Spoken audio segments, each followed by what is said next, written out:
welcome everyone to this potpourri session on international research, on the International Research Mobility Symposium. My name's Professor Onita Basu. I'm an associate professor here at Carleton in civil environmental engineering, and I do some work overseas, overseas pre-pandemic.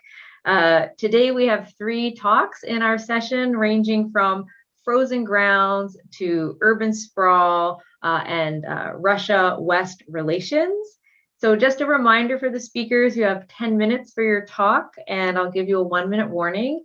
And for anyone who's listening in and participating today, please put questions in the Q&A box. And at the end of all of the 3 talks, I will help direct the questions to our panelists at that time. And we will now start. So I'll just do a quick intro. So Sebastian Felipe Ruiz-Pereira is going to be speaking on frozen grounds and landscape evolution in the Central Andes. He is a PhD candidate in geography at the Pontifical Catholic University. His current work deals with high mountain hydrogeology in the context of climate forcing within water scarce basins in the Central Andes. Sebastian uses hydrochemical, geophysical, and genetic proxies to understand hydrological connectivity. And he also works in landscape transformation of mountain areas, where he looks at research contradictions between normative frameworks and environmental assessments. And he looks at trying to integrate these all within different approaches for water security. All right, so welcome, Sebastian, and I look forward to your talk. Thanks for the invitation, for the organizing committee, Carleton University. And basically, I will talk about what I do, what I would like to do, but also about the relevance of mobility and intercultural experience, basically in the perspective of addressing concerns on how to improve concerns that are later landed into more analytical research tasks. So I do the PhD at the Geography Institute, Catholic University, and I'm also affiliated with the Permafrost Young Researchers Network, which is also something involved with Canada and other countries as well for young researchers. So next slide, please. Yeah. So I would like to start with a simple question, why are frozen grounds important in the Andes? So most people, when you talk about frozen grounds, specifically permafrost or wieczne мерзлота, they immediately think like, okay, at that latitude, is it possible or not? And yes, of course, it is possible, but it is an underdeveloped domain of study. But when you try to talk about the context, which is a water security issue, people start understanding that actually the headwater catchment is really important to understand in semi-arid areas where climate forcing will diminish the snowpack thickness, and there will be a more increased water scarcity overall. So the context, to simplify all this, is water security. And in this regard, we deal with the vulnerability of population, but also the baselines, the hydrological baselines at the Central Andes, to try to understand what will happen in the next years.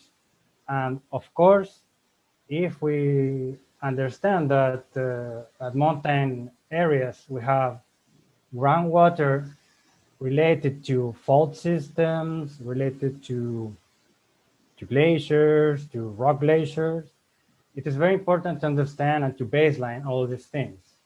And so, as I said before, the problem sometimes is that we have an underdeveloped domain of study in South America, And this is something very interesting that I would like to frame into the discussion of mobility and intercultural experience as well.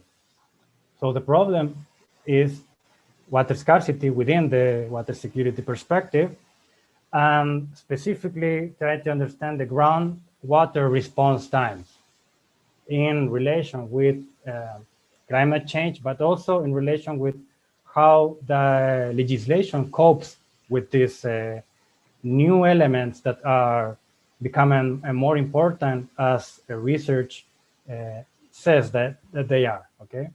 So next slide. So basically, my research tries to analyze water components in the mountain cryosphere and using simple modeling for the hydraulic parameters of engagement, but also hydrochemical signals from snow, glaciers, groundwater springs, and to integrate all these things also with a genetic environmental genomic analysis to try to understand where does this water we get from groundwater springs comes from. And here we can have an idea if this water has been a lot of time in the mountain or not.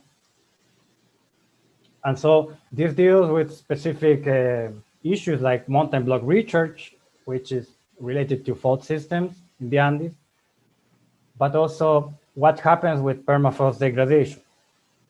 And what is important for me to highlight is that there's decadal transit times under permafrost conditions above, let's say, 4,000 meters above sea level. And so all these things are not connected to our current legislations in the Central Andes. And sometimes this legislative outlook is a bit complicated because it tries to cover all the things that are in the mountain. And in the mountain, you have mining, you have tourism, you have private property, you have a lot of things that need to be further discussed in terms specifically of how the mechanism works to deliver water and how permafrost is related to this kind of things. And so this kind of outlook is something that I was very interested in discussing when I did the internship at Carleton under the Stefan Gruber team. Next slide, please. And so now I will go to the specific part.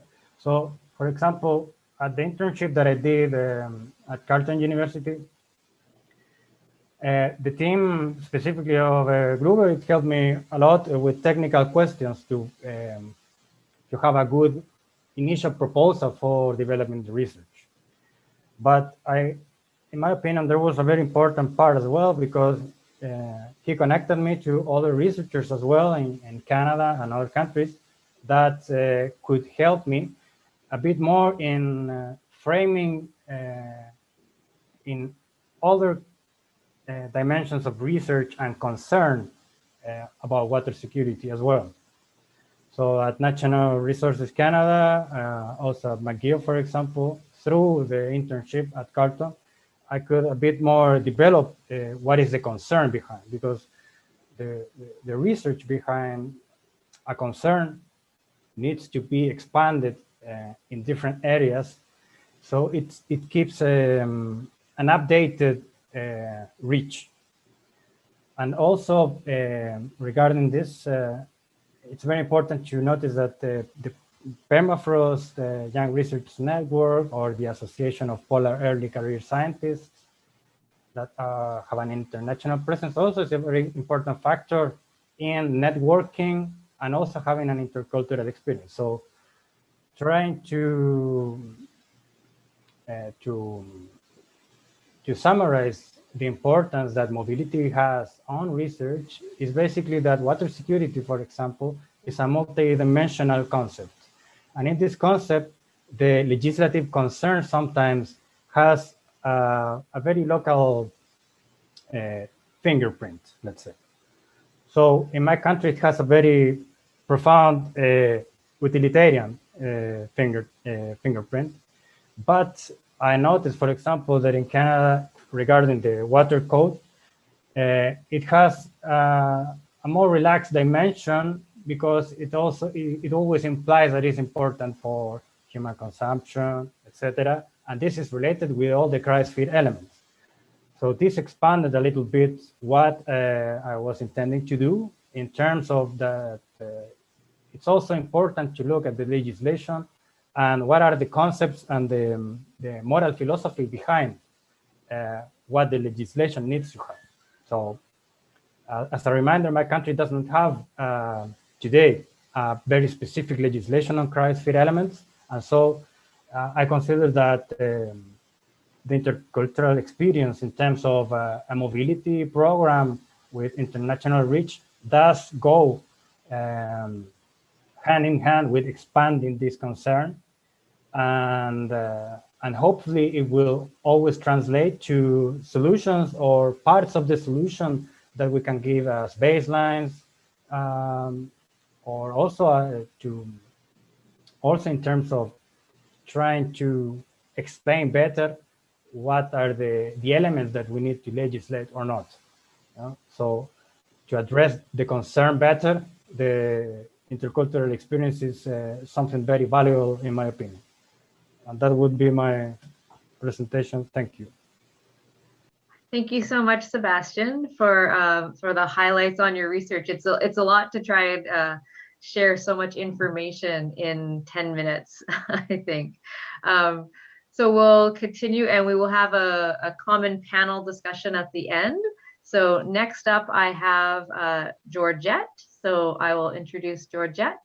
Georgette is a final year PhD student from the University of Ghana. I know how important it is to be in the final year of your programming.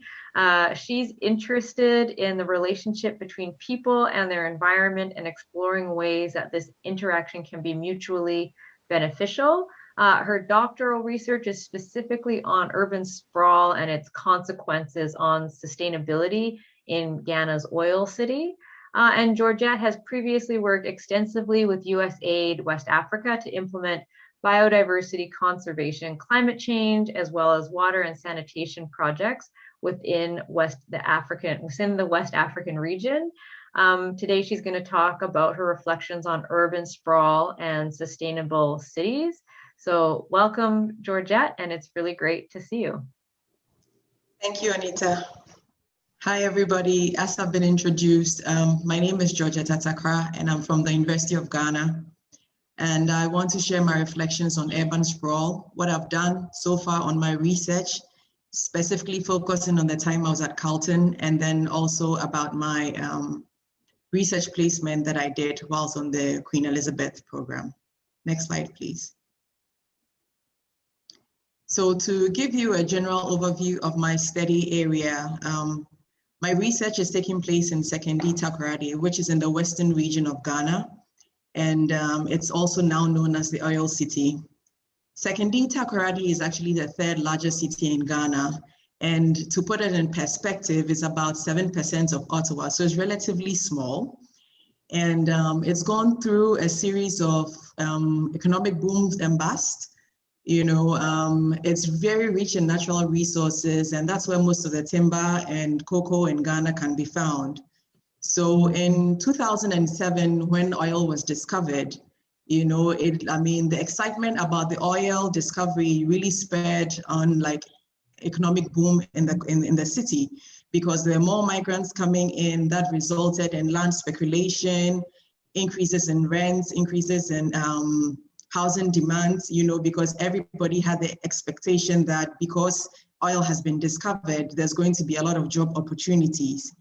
And as a result of that, I mean, it led to a lot of displacement of those who were in the CBD area where the residents were, who could not afford the rent, who could not afford to buy land, to start looking for land and houses in the periphery areas. So looking on the right screen where the remote sensing image is, you know, I did an analysis to show basically the changes that has occurred from 1988 to 2018, looking at the change in vegetation cover and built up areas. So in your screen, you see that the yellow portion, or the color yellow, it represents the urban areas or the built-up areas. And from 1988 to 2018, which is at the bottom, you really see that the portion that is showing yellow, which is the built-up area, is really increasing at a rapid rate. And what is interesting to notice that even the water bodies were shrinking because like wetlands are being filled and people are constructing their homes. And that is also bringing about issues of drainage and flooding, you know, perennially every time during the rainy season. So to better understand what is going on there, can I have the next slide, please? So to better understand what is happening in Sekondi Takoradi, my research actually is focused on trying to understand what is driving sprawl, and it's taken into consideration the role that the state is playing in facilitating sprawl, market forces, looking especially at the real estate markets, civil society, you know, what residents are doing, what individuals, what is driving individuals to actually move more to the periphery areas of Sekondi Takoradi. And also focusing more in terms of the state, looking at the state's role in planning and how come urbanization is sort of at a faster pace than planning, you know. So looking at sprawl that is occurring and the consequences, my focus actually is to look at the changes in terms of the environment and social sustainability. So far today's, the analysis I have done so far, what I actually had conceptualized on the onset, I see that some of them are coming out. So the main thing that stands out the most in terms of the ecosystem change is the rate of deforestation. And I mean, you could see that from the previous slide when we looked at the remote sensing image. And deforestation is occurring because houses are taking place. And in the same urban areas, when I did the temperature analysis, you can see that it's much hotter in the urban areas than in the periphery or even in the forest areas. So the urban heat island effect is in effect over there. And sprawl has actually displaced a lot of the farmers, you know, and that has brought about issues of food insecurity. There is also sort of people like the farmers have lost their livelihood, so they are looking at alternative livelihoods to basically survive, you know, and some people have moved far outside the periphery into the communities where they do not have access to basic social amenities, even connection to water or even electricity sometimes does not happen immediately when you connect. And like I mentioned when I was talking about drainage, because of the haphazard nature in which the houses are built, flooding is like a yearly occurrence in the city. So I believe that looking at this from the framework, what I'm beginning to find out, or what struck me that I had not considered, was for some people in a particular economic group, like the artisans, the urban sprawl has actually been beneficial because with the construction of more houses and residents, they are actually getting more jobs, you know, and that was something that I didn't expect to find, but that's one of the things that I found, I mean, as a positive aspect. But I think that we generally have to look at sustainability and how it's going to, I mean, ways and means to sort of curb spread and ensure densification instead of the spread out of the city. Can I have my next slide, please? So tying this into whilst I was at Carleton on the QES program, you know, I was placed with Ecology Ottawa. And I was fortunate enough that the program that I was placed on was also focusing on urban sprawl in Ottawa. And basically, I mean, like I said, there's a common issue everywhere with people trying to build residence in the Greenbelt area. So trying to get nature back into the neighborhoods, trying to conserve portions, having green spaces is really key. And whilst working with Ecology Ottawa, I realized that, you know, these were things that were missing in the city that I'm studying in. So there were key pointers that I took in that when I get to the recommendation aspect of my work, you know, I would include that. I mean, tailoring it basically to Sekondi Takoradi. And the other key thing was that, I mean, there was a lot of community engagement or to sort of advocate for conserving the environment, you know, ensuring that sprawl is within bounds, you know, and those were things that to me, when I looked at it from the perspective of the city I was studying, did not exist. So as I am interacting with state officials and asking questions, you know, these are some of the questions I'm throwing at them, because I really want to get their buy-in in the sense of, if community got involved, will it make a difference in trying to manage sprawl? You know, because we've had oil for the past 10 years. We've been, and I mean, changes that are occurring on the ground, getting people involved maybe will be more useful than leaving things to just keep spreading as they are. You know, and one key thing that was also impressive to me was that Ecology Ottawa actually did free tree giveaway programs where they encourage people to actually plant in their backyards. And that was, for me, a good thing. So in the picture, you can see me at one of the tree giveaways, you know, and I think that those were all things that what I learned, I'm looking for ways to incorporate them appropriately into my research. And on a different side of my time at Carleton, I think it also gave me a lot of exposure. I had the opportunity to interview and be featured on the Carleton website as a climate change warrior, you know, because I talked about the climate change aspects of my research, and with my colleague who is also from Tanzania, who was working on how to use rice to create energy, or so rice husks, you know, and being part of the QES program, we also had a lot of opportunities where we could give presentations, and I think it really honed or gave me, I mean, a very good exposure in terms of speaking, being relaxed when I speak and going straight to the point.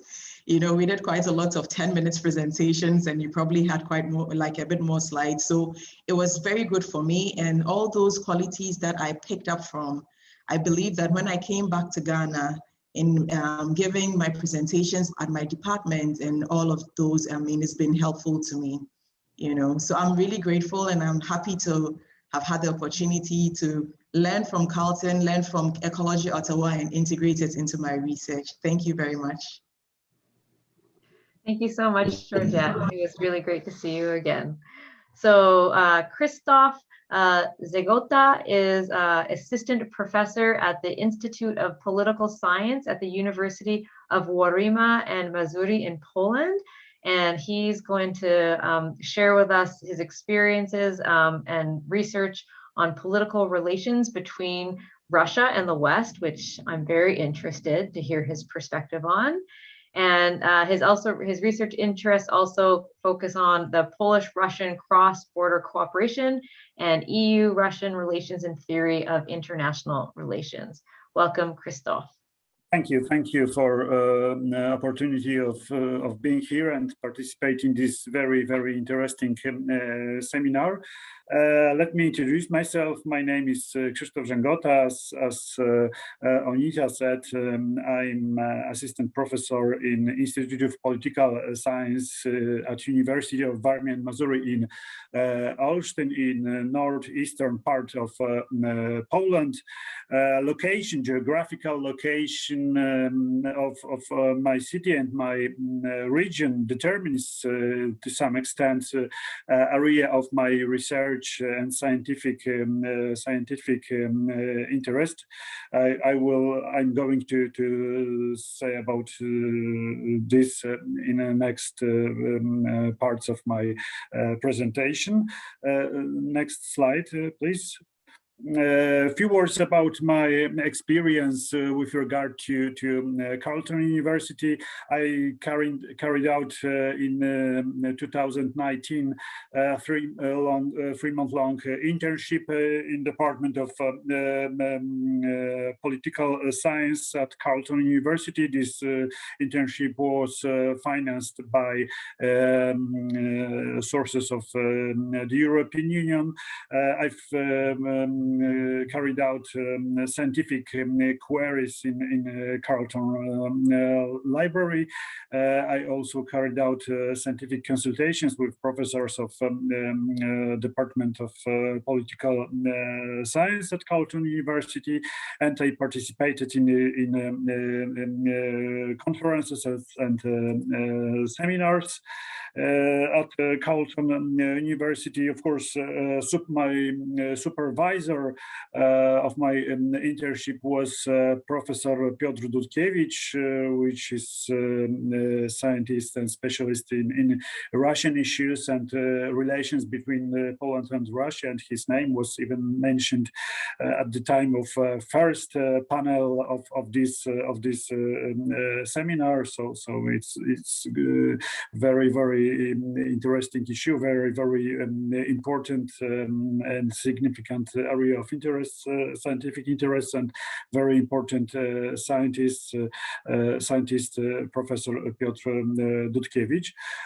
Next slide, please. This is a map of some part of Eastern and Central Europe. Firstly, I would like to say, but that the topic of my presentation is seemingly, I would say, seemingly different from other presentations within the framework of this panel, but only seemingly. In fact, area of my interest is how to combine geographical location of international actors and political activity of these actors. And very good example to explain these links between geographical locations and political activity is Central and Eastern Europe, and especially Baltic Sea basin, and especially a very interesting territory, which is Kaliningrad region. It is a Russian exclave. It is part of Russian Federation, but at the same time it is Russian exclave surrounded by Poland and Lithuania, member states of NATO and the European Union. And Kaliningrad region is some kind of laboratory of relations between Russia and West, between Russia and the EU, and Russia and NATO as well. During my internship, I tried to examine this geopolitical importance of Kaliningrad region, because Kaliningrad region is at the same time area of crash of the interests of Russia and the West, and at the same time we can say that it is area of cooperation, especially in this at this regional and local level. This is why, in my opinion, Kaliningrad region can be in future some area of cooperation between Russia and West. But now, especially after collapse, after conflict in eastern Ukraine after 2014, Kaliningrad region can play role of geopolitical wedge of Russia behind back of NATO and the EU member states. We can compare this role of Kaliningrad region to Crimean Peninsula, which is very important for security of Ukraine. From de jure, it is part of Ukraine occupied by Russia, but de facto it is now part of Russia, and it is source of permanent threats for Ukraine. Kaliningrad region, which is shown on the map, is a potential source of military, but especially not military hybrid, asymmetric threats for these Baltic Sea basin states, which are members of the EU or NATO. But when I believe still in this, when relations between Russia and West will be better, Kaliningrad region can play a role of bridge between Russia and West. Next slide, please. what were conclusions of my research, which I carried out during internship at Carleton University? As I said before, Kaliningrad region is very, very interesting and very specific part of Russian Federation. It can be laboratory of relations between Russia and West. Now it is a source of concern of especially such countries of like Poland and Lithuania, and as I said before, geographical location of Kaliningrad region gives to this region very, very significant potential for development of relations between Russia and West in future. I still believe in improving of these relations. At the end of my presentation, I would like to say that during my internship, I prepared my habilitation. It means postdoctoral dissertation. My new book is going to be released at the end of March. So it will be very, very specific, very concrete result of internship which I spent at Carleton University. Thank you for your attention. Thank you so much, Krzysztof. That was really good. I liked your comment about the overlap between all of the talks in the sense that yours includes, like, you have to really include the geographic location combined with the political activities to help move things forward. So I'm just going to start off with a couple of questions, and since you're still on screen, I'm going to start with you, Krzysztof. I wanted to know if you could follow up when you're talking about the Kaliningrad region, like, because this isn't my area, could you kind of give me like what activities would occur to help improve relations between, West and Russia with Kaliningrad as that key area? In my opinion, of course, Kaliningrad region isn't independent state. It's still part of Russian Federation and is part of this general foreign and security policy of Russian authorities, of Kremlin or of federal authorities, and isn't independent factor and independent subject of this security policy and foreign policy, but I would say about potential of this cross-border cooperation, because I'm participant of this cross-border cooperation between universities. My university, which is located 90 kilometers from border between Poland and Kaliningrad region, and we very intensively cooperate with Immanuel Kant Kaliningrad University. I'm also I can say spectator of cross-border cooperation between local governments from Poland and from Russia, and there is some potential for improve these relations between Poland and between Russia and Poland, between Russia and West.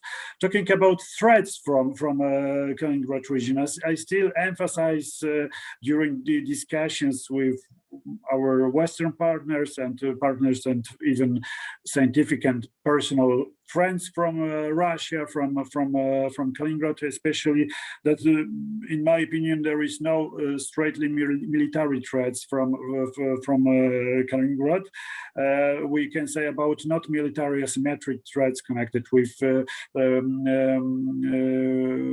radiotelegraphic, for example, threats, or threats connected with so-called fake news in this information area of Poland, Central and Eastern Europe, and Russia as well.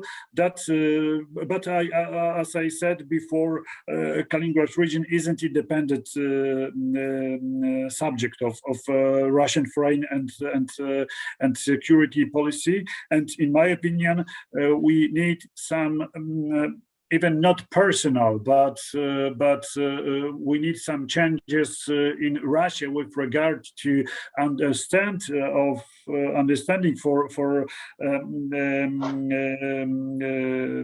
joint interests between Russia and West, because in my opinion, in strategic, not tactical, but strategic view, Russia and West are partners and cooperators, and are just sentenced to cooperate, because our joint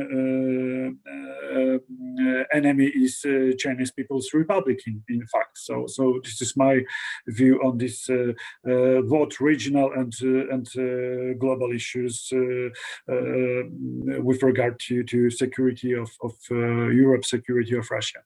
Okay, thank you very much. That was great. I'm glad I asked that question. I'm going to, so I'm just going to ask a specific question now to Sebastian, and then one to Georgette on their research, and then I'm going to ask a general panelist question as well. So Sebastian, I was wondering if you could, you were talking about hydrological baselines in your talk, and I was, again, it's not my area, so I was wondering if you could expand on how you get this data, because that sounds like a very large task to me. So I was just wondering if you could expand on how you get your how you collect your baseline hydrological data. Okay, basically the big problem here is that, let's frame this answer in terms of the environmental impact assessment, okay? So basically what they would require if someone would like to do, to impact a certain landscape there, would be to assess what's on the surface. Perfect, so that's easy to do, and that's a typical inventories or satellite imagery, etc. So when I say about baseline, I'm talking about the connectivity, okay, the hydrological connectivity, and more specifically, the hydrological memory. So when you speak about the hydrological memory of a certain headwater catchment, you're dealing with the lag shifts in the autocorrelation of hydrological parameters. So if we have signals that have remained the same between, let's say, atmospheric signal like snow and the springs, etc., and they kind of lose the correlation in terms of years, etc., this would be a loss in the hydrological memory. And this, in my opinion, is something that needs to be implemented also as a certain baseline, because this deals specifically with certain impacts. And also the groundwater response time is something that can be interpreted using residence time or hydraulic times determinations. And so also shifts in this kind of estimates is also something that would need to be implemented as a baseline. So when I talk about baseline, I'm talking about the dealing with the invisible, yes? Mm-hmm. So, so a way of dealing with this is to check the statistics of these autocorrelations in a certain area. Yeah, okay, that's great. I mean, that's a lot of work. It's clearly a lot of work to get that baseline data. Yeah, so yeah. I work in a very restricted area for this reason. Okay, I see. Yeah. Yeah, so okay. Most people work in the outlets, and so I wanted to work as high as I could. So I'm practically at the border. I can work in Argentina. So I work in the near the border. Okay. Thank you so much for that answer. I'm just going to ask Georgette a question about her research area, and then I'm going to ask you guys all a general question after that. So Georgette, thank you so much for your talk. I found the image of the map of the city so powerful, going from 1998 to 2018, when you can see like how much urban sprawl has happened in that area. So I guess my question for you was, you had so many factors on there. So if you had to pick your top 2 factors that you would like to recommend as a control or mitigation measure to balance urban sprawl with climate change, based on your research, what would those 2 factors be? I think the main thing my first factor would probably be planning, because the main issue that is really letting sprawl get out of control is the fact that land is held traditionally. So it's like the traditional authority can sell land to anybody, and the planning departments in the decentralized metropolitan area really doesn't have that much of a control over the sale of land. So the main thing is getting planning, the city plan, enforced, and making sure that there's proper coordination between the traditional authorities, the planners, and the individual or organization buying the land is necessary. Because at the rate at which sprawl is occurring and there is no control, if we continue, we are really, the microclimate is really going to be destroyed, So I think that the very first thing I would try to recommend is empowering the planning department, to make sure that even at that level, the city plan is enforced. And in my interview with the city planners, basically their concern was not having enough financial support and authority, autonomy, because they are linked to the central government. So those issues, need to be taken care of.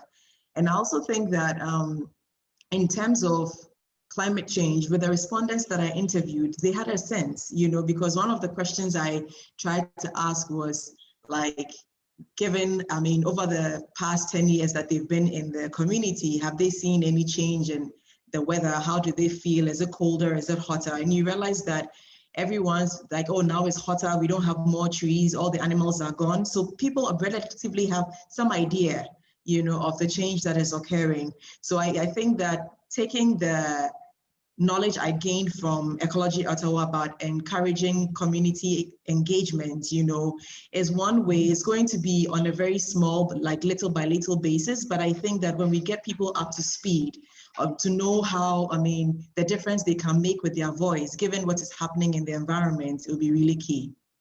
Okay, thank you.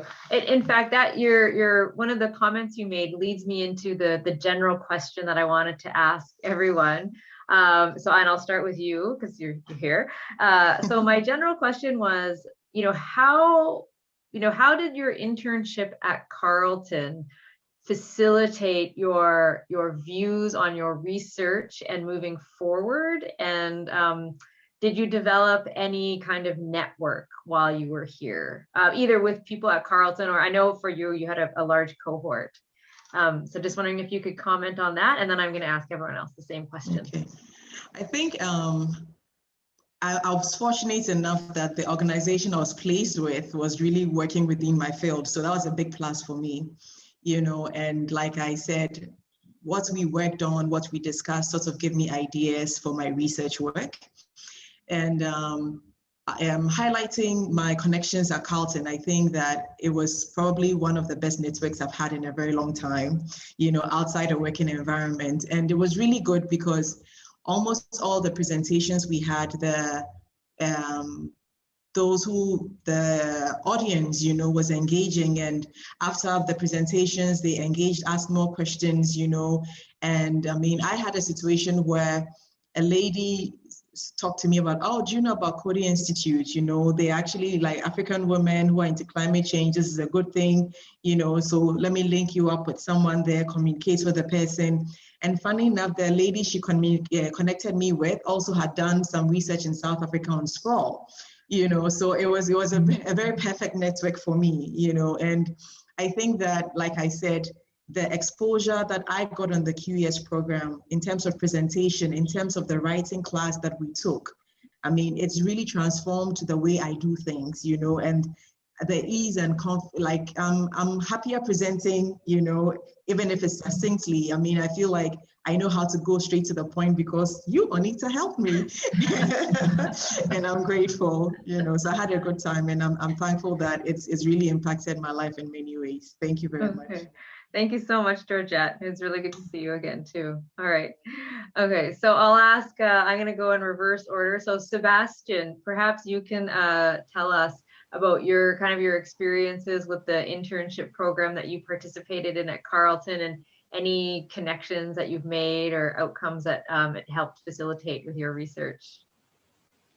Well, of course, well, my internship I did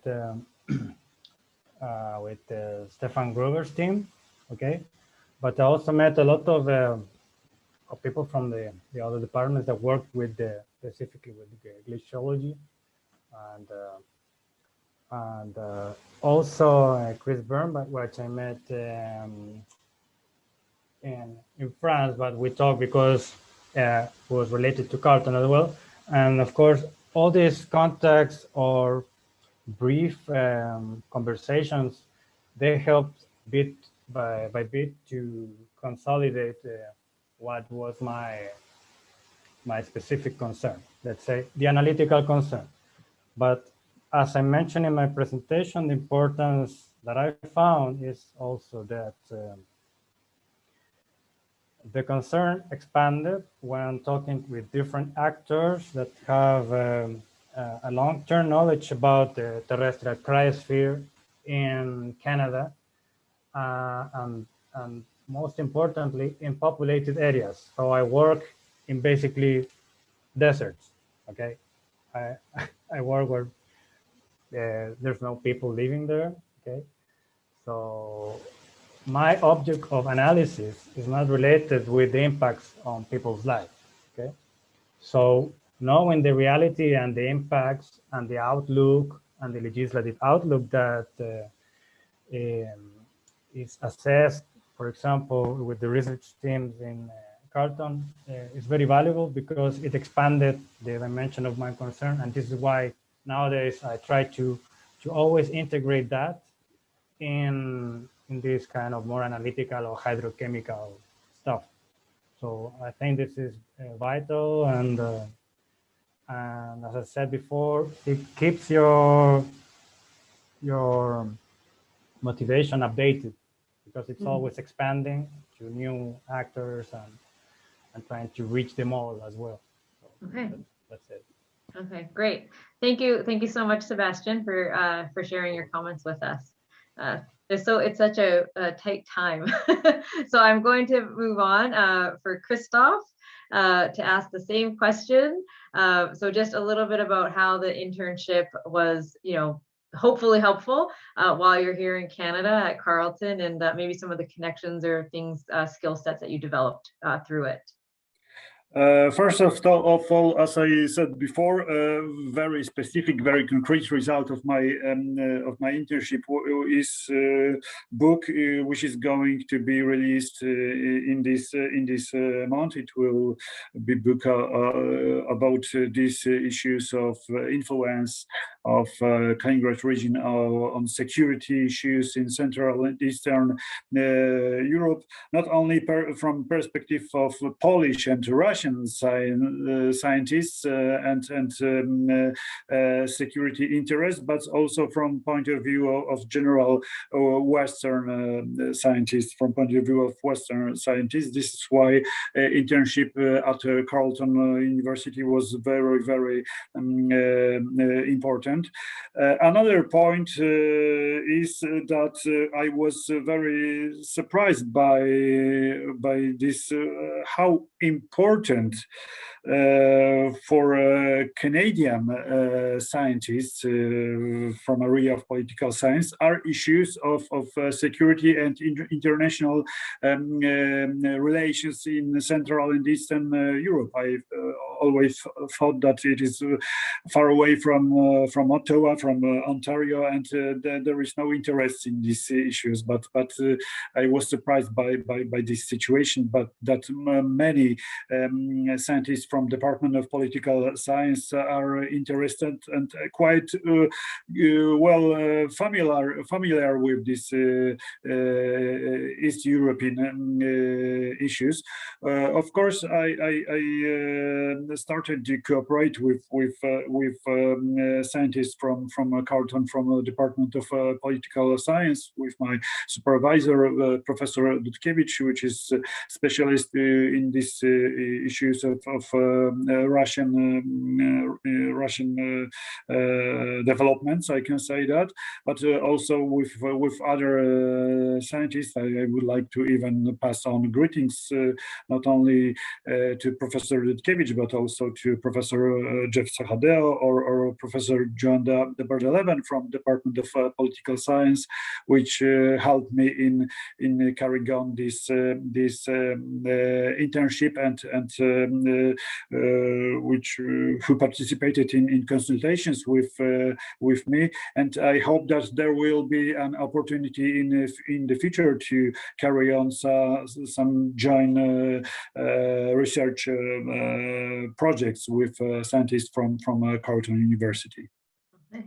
Thank you so much. And also, yes, let me extend my own congratulations on having a book that is almost like coming out soon, very published. That's a very significant achievement. I've dreamed of writing a book, but I'm not even close. Unfortunately, book will be in Polish only, but maybe there will be some translation for English language. Yeah, okay. All right, and so with your final remarks, that brings our session to a close. So I'd like to thank everyone again for participating. Our three panelists, Sebastian, Georgette, and Krzysztof. Thank you so much for your time today and sharing both your research and your internship experiences. It was really great to learn and hear about all sides of the research facets that we can have. So again, thank you so much, and I hope you have a very good day.